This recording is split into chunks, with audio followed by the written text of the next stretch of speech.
Hello, everybody, and thank you for joining me on another episode of Lyme, Mold, and Chronic Illness Recovery.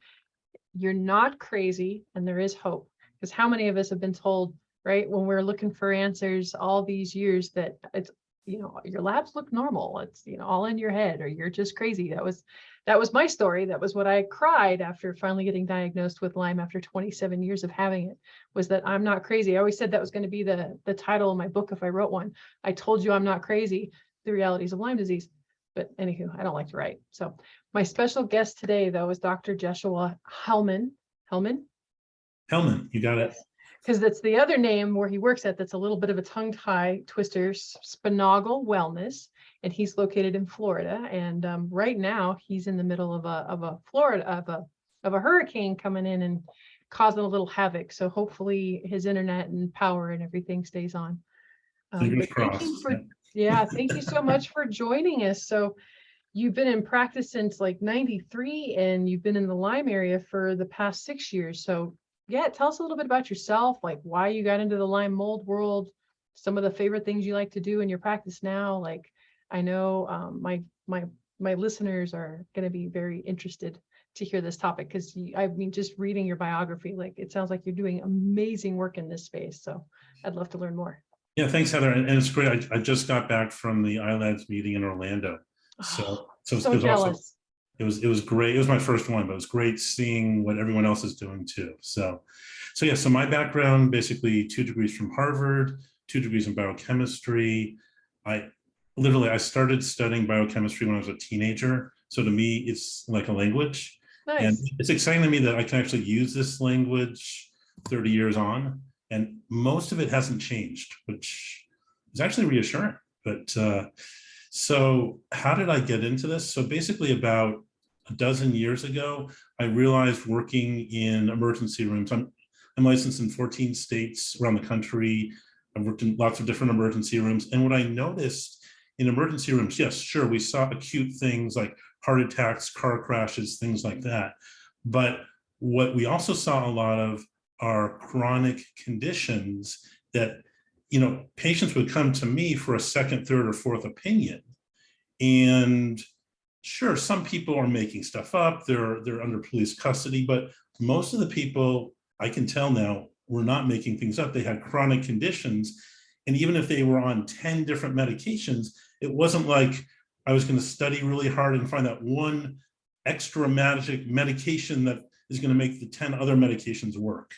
So I realized both for them and then for me personally, I was having my own health issues with, I was overweight and had high blood pressure, and I was having trouble figuring out how to treat those things. So I basically took a step back and said, look, I'm well trained. I've got all this training. If I can't figure out how to help myself, I have to start looking at some new things. And I did. I was the medical director at a raw vegan retreat in South Florida for a year. I worked at a fasting center for a couple of years, but it turns out 6 years ago, I happened through a friend of a friend in Tampa. I was introduced to Dr. Rick Sponangel, and he showed me his patients, and they were the sickest of the sick Lyme and mold patients. Literally, it was like an ICU. I mean, you got patients seizing, patients in wheelchairs, and they were the patients who had already been to 10, 20, 30 other Lyme experts and weren't getting better. And the typical story is, you know what, if you can't, you have to help me, because if you don't help me, I'm gonna give up. And frankly, I was skeptical the first time I met Dr. Sponangel 6 years ago, but because he was, I just hadn't seen as sick a patient except working in ICUs. But the exciting thing to me is he showed me all the different labs that he was ordering from like a dozen different companies. And because I had this biochemistry background, I said, no, this makes perfect sense. It fits. The key is the biofilm. These Lyme spirochetes and other infections are hiding behind the biofilm, and they're trapping mold and other toxins. So the model fit. And then the treatment of the model also fit, which was specifically to number one, first, detoxify. And we do that using colonics, and IV glutathione and IV phosphatidylcholine, IV alpha lipoic acid, things like that. And the exciting thing is our patients got better. Now, let me just be honest with you. 6 years ago, it often took a full year of intensive IV treatment every single day to get them better. That was 6 years ago. In the last 2-3 years, we've introduced, or Dr. Sponangel has introduced new technology, specifically exosomes, intravenously, that after a few months, we can see it. We can see it on the patient's brain PET scans. We can see function improve in the areas where it's knocked out, whether it's the frontal lobe or the temporal lobe or the ninth cranial nerve. We can see function being restored, and we can also see it in our patient. So yeah, exactly. So I know this sounds like science fiction. What were you saying? What is an exosome? Yeah, so an exosome, it's funny you should ask. So I actually learned about exosomes like 35 years ago in basic biochemistry. At the time, we saw within cells, there were these little outpouching from the cell.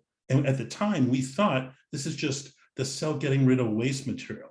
Now we know better. It's actually cells communicating with other cells. It's a mixture of like 500 different neurotransmitter polypeptides in addition to RNA. So it's a communication method that one cell will use with another. And the way I like to think about it, it's like stem cells without the cells. Are you familiar with stem cells? Vaguely, yes. Yeah, I mean, so stem cells are cells that can grow on to become any other type of cell. Right. And we're all born with some, and hopefully we hold on to it. And it's basically how our cells regenerate as we get older. Because, if every cell regenerates every 7 years, you're not the same person you were born with, but hopefully on the same scaffolding, these cells can renew. So the problem potentially with stem cells is in our patients, they have high levels of toxins and infections. Sure, you can install stem cells, but if they get killed by those infections and toxins, they really haven't helped you. Gotcha. Whereas because these exosomes are, how should I put it? It's just a collection of proteins and RNA, but the cool thing is the effects can take, can last for a few months. And let me just be clear, this is experimental, it's not FDA approved, but again, with any treatment, you have to weigh the risks and the benefits. And the risks are we're giving patients their lives back. I mean, absolutely. Do you know how many things I've done to myself that wasn't legal, wasn't FDA approved? Like, I think that's pretty common for most Lymies and mold people, because we have searched for so long. We've been sick for so long that we're just like, I don't care what it does to me, let's try it. Like, and I love that you brought up the detox part too, with the IV stuff, because that's, as a functional coach, like I love partnering up with a Lyme literate doctor, because most doctors don't have the time to teach their patients about lifestyle, right? Mindset, all those things. And it's sad because most Lyme clients that I talk to, they're only looking for the treatment, but the treatment is only going to get them so far if they go back to their old way of lifestyle. I mean, would you agree?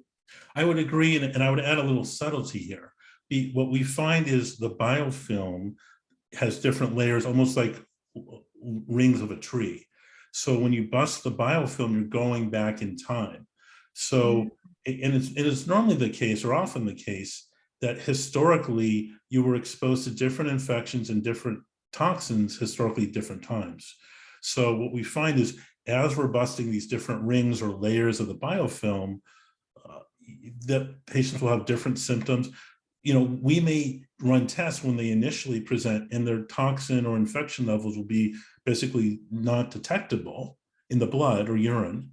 But then as we're busting the biofilm, we will pick it up.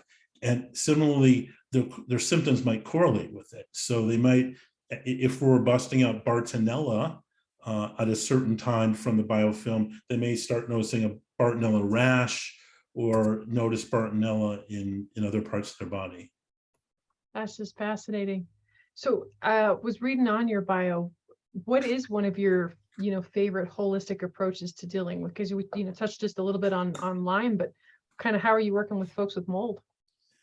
Yeah, so, and it's interesting, I would say many of our patients have exposure to mold, and mold, it's complicated. It took me a while to figure this out.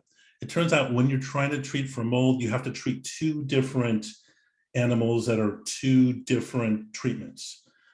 You have to treat the mold toxin, it's the toxins that are produced, like the black mold produces a trichothecene toxin, but you also have to treat the living mold or the mold spore, and those treatments are different. And what we normally do is we start with the detoxification, because we know as soon as you start killing the mold or the spore, it's going to release all that. So you have to do it carefully, controlled, one step at a time, because it's interesting. Once you turn back on your immune system, see, a lot of these toxins will turn off your immune system. Mm-hmm. But once you turn back on your immune system, you can't turn it off. And I've heard other doctors talk about some of these treatments, and they've had patients end up in the intensive care unit of a hospital because of these toxins will attack the liver and the pancreas. And so again, you have to be careful and do it in a controlled fashion. Right. Absolutely. That's part of the reason why I don't I don't like to play in that realm. I like to, like I said, I stay in my lane when it comes to diet and lifestyle, mindset, all that fun stuff that, the foundations of health. And then they have a partner up with an amazing, Lyme literate doctor. And it's sad because, like you said, a lot of people have, not only seen, 10 to 20 Lyme literate doctors, but sometimes they'll even see 10 to 20, regular MDs before they get to that point. And it's just maddening to me how sick people have been for so long, and why they're not able to get help. And so that's, part of the reason, like I said, why I have this podcast, to kind of spread the word that there are some amazing people all across the United States doing some incredible work around Lyme and mold. So kudos to you and pronounce it for me again. Dr. Sponangel. Sponangel, thank you. Yeah. Yeah, and basically he got into this originally trying to treat himself and his family. It turned out that he actually had hidden mold, and he's an anesthesiologist. So in his office at the hospital, there was actually mold hiding behind the wall. And whenever he was in the office, he didn't feel well. So, sick building syndrome, basically trust how you're feeling. But to go back to your other question, whether holistic type things, I'm a big fan, and we're a big fan of essential oils. And then also we use herbals against Babesia and some of these other parasites. So, and that's the whole point. You need, in order to treat something that's very difficult, like whether it's chronic Lyme or some of these other infections or toxins, you really have to use all the different weapons or treatments intelligently together. Absolutely. I've been recently getting into digging deeper into DNA, and I'm taking a course through the DNA company right now, and I'm learning about how, like, my epithelial cells, I am at a suboptimal, DNA for thinning, and I'm more prone to inflammation and toxicity. And so I'm like rattling all this stuff off, and I already know my detox pathways don't work properly, and I already know that I don't convert vitamin D and vitamin C and zinc properly. And my husband's like, man, he's like, the cards were really, the deck was really stacked against you, isn't it? I'm like, it typically is, I found, right? And most folks with these chronic illnesses, because that's part of the reason why we're sick, is because our bodies, can't detox it properly. We don't handle it like the next person. That's why you can have a whole family living in a house, right, and only have one person get really, really sick. It's true, but it's also it's not a death sentence. It's also absolutely, so that's genetics. Right. There are two other thoughts. There's a whole other field of epigenetics, yep, which you can control with, and that's how genes are expressed. And you can control that with exercise, with the food you're eating, and a lot of the IV treatments that we use. That's number one. Number two, in terms of DNA technology, we're now in our clinic using SOT therapy, which is basically taking whatever, let's say you had a specific infection, whether it's from the Lyme disease or Bartonella or whatever infection it is, taking specimens of your blood, sending them to the lab, where they'll isolate that organism, the Lyme spirochete, for example, isolate DNA from them, and then make antisense RNA which will give back to you, which will stick around for 6 months and prevent that infection from making copies of itself. Because once that antisense binds onto the DNA, it can't make copies to grow. So that sounds vaguely familiar of like a vaccine, no? A vaccine, well, I guess it would be a personalized vaccine. Yeah. Yeah. I was like, oh, wait, you're going to culture something and then give it back to you. I'm like, that sounds like a vaccine, but it's personalized. And it probably doesn't have all the crap in it that makes people so sick. So it probably actually works, right? How long have you been using that? I literally just heard about SOT therapy about 3 months ago, and I didn't quite understand it at the time. So my mind is like, this is incredible. Yeah, we've been using it at our clinic just for a few months, but okay. It's the company we're working with has been doing this for like 10 years. Okay. So it's becoming more common. Is it in-house? Because I heard that a lot of times this stuff has to get sent overseas. It's sent overseas, and I think there are also other companies in this country too that are developing it too. So again, it's a new technology that's worth looking at when everything else, has stuttered. What side effects, if any, from that therapy? Yeah, I've seen. So we've given it in about 50 patients. We've had 1 or 2 that have had just a mild allergic reaction in their face, but overall, we haven't seen any serious effects. So with it being so new that you guys have used it, what kind of benefits have you seen from it? What kind of, do you have any great success stories yet, or is it still too soon to tell? Or I think it's still a little bit too soon. And here's the other thing: we're doing a dozen other treatments, so it's hard to know. Yeah, absolutely. To me, what counts is we get patients better. Their memory comes back, their chronic pain goes away.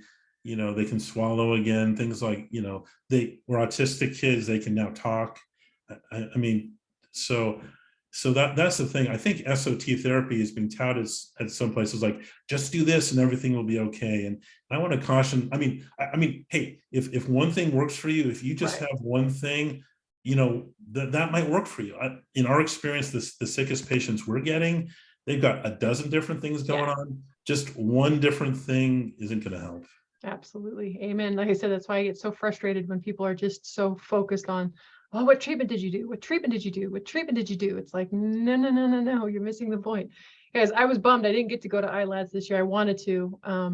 Instead, I went to Lyme Bites, which was a conference in Connecticut earlier this year.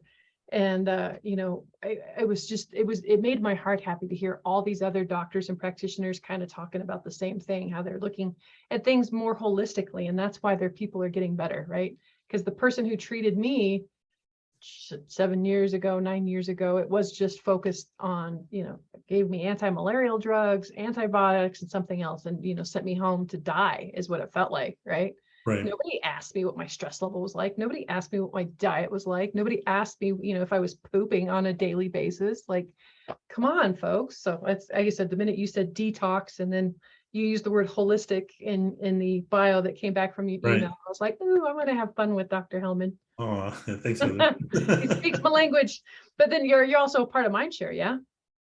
About part of? Aren't you a part of Mindshare? Is that how I got your information? Oh yeah, I recently, and I guess I'll see you at the conference in a week. Oh, you're gonna be there. Yeah. Oh, that's awesome. Yeah. Oh, yay, yeah. I'm just loving all the practitioners that I'm meeting from that, because they very much are very similar with the same mission in this world. So it makes my heart it gives me a lot of hope, because even 9 years ago when I got diagnosed and was finally going through treatment, like, it's incredible what's happened in the last 9 years. Like, I stepped out of this world for about 7 years and then just stepped back in about 1.5 years. And man, the catch up, I was like ahead of my time back then. And then now I feel like I'm behind the 8 ball. So like I said, I'm just learning about this SOT therapy, which is just fascinating. Can that help out with, so what all things can that help out with? Anything that's probably pathogen? Yes. So how does it help autistic folks? Well, so if you have a kid whose autism is being caused by an underlying, say, Lyme infection or other chronic or toxins. But specifically with SOT therapy, if you have a specific infection, whether it's a virus like CMV or it's the Lyme spirochete or EBV, you can get the SOT specifically against that. I'll tell you one thing I have not yet seen SOT directed against, and that's specifically, sorry about that. And that's specifically the, how do I put this? Fungus or mold. I was just going to ask that. I'm like, how could that be used for mold? But I really don't feel like that it could, can it? I don't see why it could not, right? Because what we're talking about here is isolating the DNA or RNA from that organism, right? So and then reintroducing it. It's just, guess what? Yeast, Candida, right, is an example of, I mean, it's not the same thing as mold, but it's in the same class. right. And a lot of the genetic manipulation experiments were actually done starting on Candida. So I bet you will see it within the next couple of years. It's just, I haven't seen it yet. Fascinating. So do you have to know what you're looking for first, or do you just culture the blood, see what comes up, and then you can kind of make a magic cocktail that way? Or do you kind of have to have an idea of what you're looking for? I think either way, right? Because, if you're a new patient coming to me and we have no idea what infections, we can test and find out. And then if you come back positive for 3 different organisms, we can say, okay, take those 3 different organisms, isolate the DNA or RNA, and make antisense copies of it. Fascinating. What is your stance on getting out of the moldy area? Can people get better? I mean, because that's the problem that I hate telling people that, I'll do a mycotoxin test and, an oat test, and something will pop back and then they're not getting better. And it can be devastating to tell somebody that they have to pick up everything, and leave, and a lot of times leave everything behind, right? Like, what is your thoughts on that? Have you seen people get better still in the situation? Do you feel like it needs to be that, leave everything behind and start over type of thing? Like, what are your thoughts on that? Yeah, unfortunately, I agree with you. I think you have to leave everything behind and remediate, because I'll give you specific examples. Like a patient who will be with us for 5 months, we get them all, they come in with brain fog, chronic pain, light sensitivity, the typical things. We fix them with intensive therapy for 5 months, and then they go back to that moldy house that they haven't remediated, and within a week they're back to where they started. So it's not worth it. You gotta, and right, it's not just remediating the place you're living. It's if all your possessions are coated in a layer of these mold spores. I mean, let's be clear. This mold is a potent, certain types of molds, like the black mold, is a potent neurotoxin, is used as biological warfare in the military, which is why we know so much about these, is because it's been researched from that side. I mean, it's used against soldiers from the other side because it will go after, the trichothecene will go after rapidly multiplying cells, for example, in the gut. And that's what typically patients we see with trichothecene poisoning will be unable to absorb amino acids and other nutrients. So they may be eating the right things, but if it's not getting absorbed, and we'll pick that up on amino acid testing, among other tests. Unbelievable. Yeah, I had another doctor explain it, and I love her analogy. She's like, it's like eating Oreos and brushing your teeth at the same time. So I completely agree. It makes sense to me, but like I said, it's just heartbreaking sometimes to tell people, if you want to get better, you've got to leave everything behind and move. And a lot of times, like myself, when we've gotten to this point, we've seen so many doctors, we spent tens and thousands of hundreds of dollars, right? To then tell somebody, okay, well, now you got to move, when there's nothing left. Like, it gets rough. I mean, how do you kind of protect yourself from some of that practitioner burnout when you're dealing with such a difficult subset of the culture, right? Like, it was funny when I stepped back into business a year ago, I didn't touch Lyme and Mold the first year. I was like, there is no way. too complex, I'm not even sure I want to deal with it. And then it was just 6 months ago that I kind of had like a God smack, and I woke up and I was like, oh crap, it's time. I can't, I'm on the other side. How can I not be a beacon, right, of hope for others and help them on their path? But how do you how do you protect yourself, or how do you keep yourself going every day when sometimes it can be so heavy? Yeah, so I mean, I'll tell you what I do personally as a physician. I take time off. I take time off to go to conferences, take time off to go to vacation. I exercise, hopefully on a daily basis to reduce my stress level. And then I also take a step back. And I mean, one of the challenges working with patients who have no 4-second memory and no 4-day memory, that, I'll look at their PET scan and see those areas aren't functioning because of infections and toxins. And so, I understand that I may have to give the same explanation every day and or say, please record our meeting and listen to it. But it's just called humility. And you're right, it is challenging. And yeah, you have to manage and sometimes put a wall up, which I don't want to, but you do have to protect yourself too. Yeah, me being so new to the game, that is I'm having to learn that one the hard way, because I've had a couple clients that were just really beyond what I could do for them, and it's heartbreaking, because a lot of times you get into this and you don't usually get into the Lyme and mold world unless you have a personal, some skin in the game, right? So you know what these people are experiencing, and you know what they're going through, and sometimes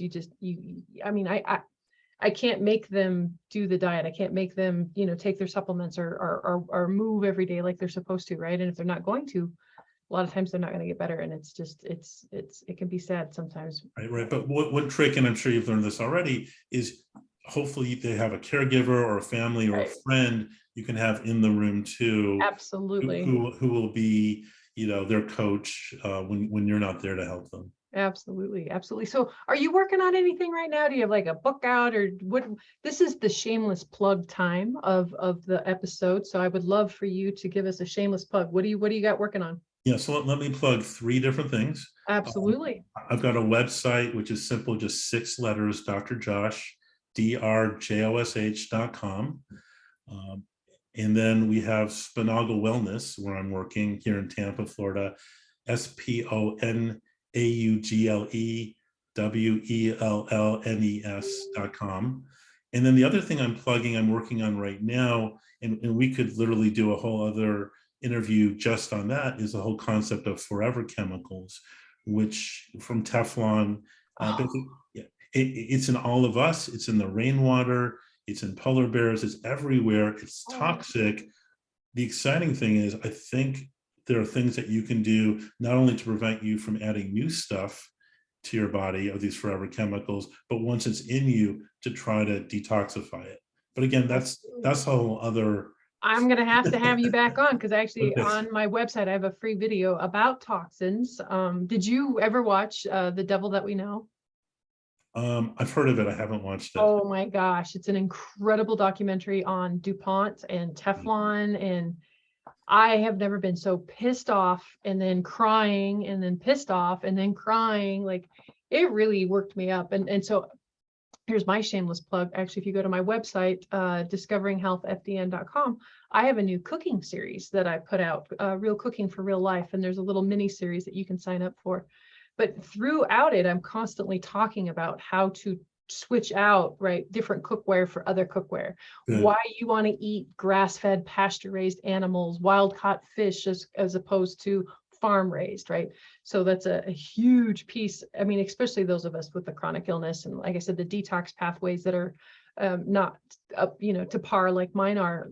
I have to walk those lines for the rest of my life. The minute I even just step out of line a little bit, my body's like, and so I love talking about toxins and teaching that. So we should, if you're up for it, I'd love to have you on another episode, and awesome. We'll talk about toxins. Yeah. I know, I'm a geek, but it was so great to have you on, and God bless you and the work that you guys are doing there in Florida. Like, man, that's amazing. And I can't wait to meet you next week. You too, Heather. I can't wait. Yay. All right. Till next time. Thanks for joining us. Sounds good. Thanks.